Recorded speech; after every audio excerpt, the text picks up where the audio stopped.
everyone, I'm back again with another children's book. Just another example to show you how you should read these books to small children. I want to say for this one, it's hardcover, so it had a book jacket. Sometimes I find it really hard to hold the book jacket and like hold the book open and do all this stuff at the same time, so I find it easier just to take the book jacket off. It'll be fine if you do that. So this book is called The Day You Begin. By Jacqueline Woodson, and it's illustrated by Rafael Lopez. Jacqueline Woodson is the author of numerous books, like lots and lots and lots of books. So I have many of her books in my classroom, so whenever we get to go back there, you're welcome to check them out. She has won many different awards too for her books. She also writes poetry. And her books range from children's books to middle grade books to young adult. I don't know if she has adult books, but she has everything else, right? And most of her books are realistic fiction.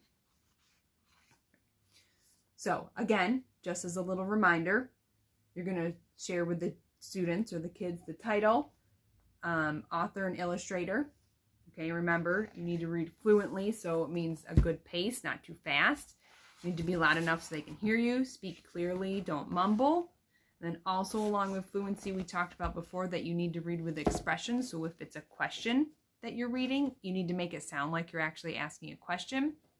If a word is italicized, you need to put extra emphasis on that word. There's a reason why it's italicized.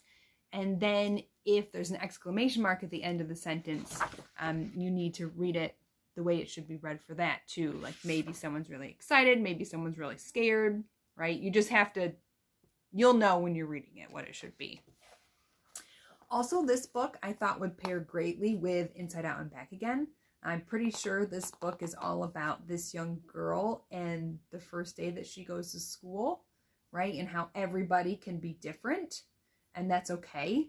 And so if you remember back to Inside Out and Back Again for you 8th graders, when Ha first came to the United States and she first went to school, she was different from everyone else, right? And we got to read about everything that she experienced and how she didn't even want to go to school because of that. So remember, you will read this, right, with you looking at it and turn it so all the kids can see it. Okay, so again, the day you begin. There will be times when you walk into a room and no one there is quite like you.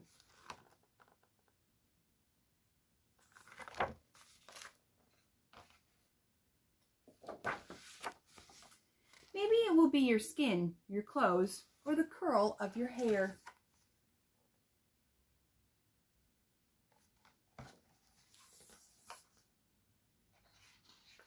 There will be times when no one understands the way words curl from your mouth, the beautiful language of the country you left behind. My name is Rigoberto. We just moved here from Venezuela. And because they don't understand, the classroom will fill with laughter until the teacher quiets everyone.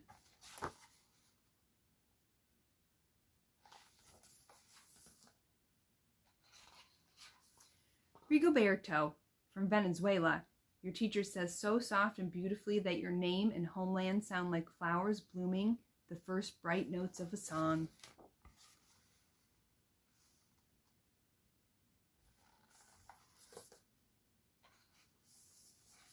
There will be times when the words don't come, your own voice, once huge, now smaller.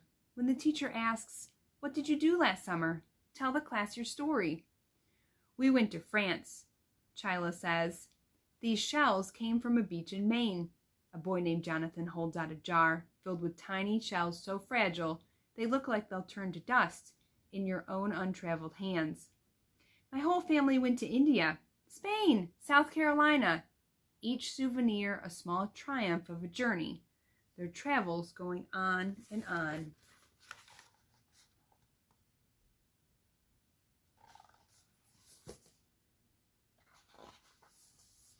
And as you stand in front of that room, you can only remember how the heat waved as it lifted off the curb, and your days spent at home caring for your little sister who made you laugh out loud and hugged you hard at nap time. You can only remember the books you kept on reading long after she had fallen to sleep.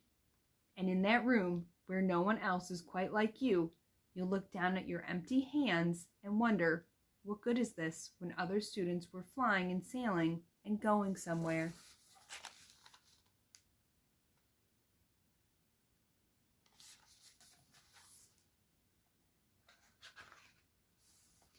There will be times when the lunch your mother packed for you is too strange or too unfamiliar for others to love as you do.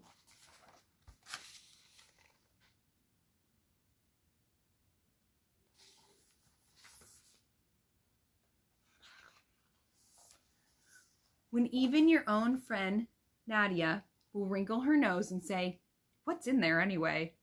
And you'll wonder how she doesn't see the rice beneath the meat and kimchi.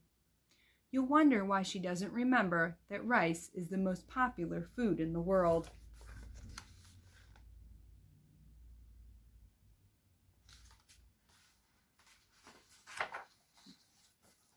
There will be times when the climbing bars are too high, the run is too fast and far, the game isn't one you can ever really play. I don't want him on our team. You can watch. Maybe you can have a turn later.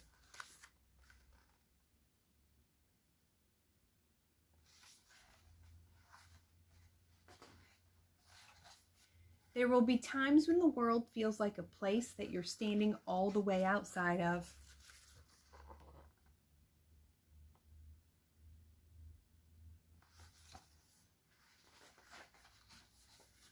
And all that stands beside you is your own brave self, steady as steel, and ready even though you don't yet know what you're ready for.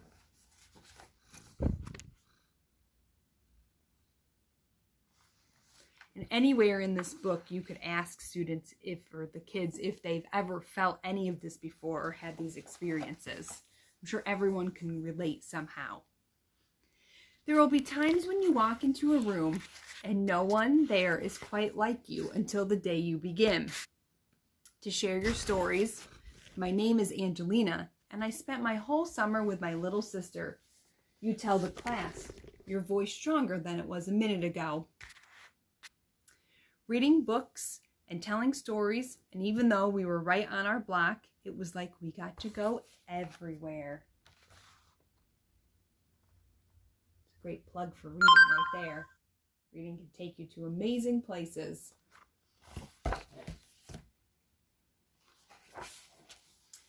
Your name is like my sister's, Rigoberto says. Her name is Angelina too.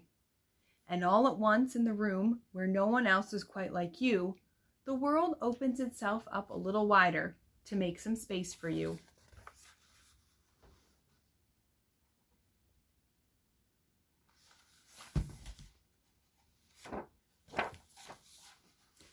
This is the day you begin to find the places inside, your laughter and your lunches, your books, your travel and your stories, where every new friend has something a little like you, and something else so fabulously not quite like you at all.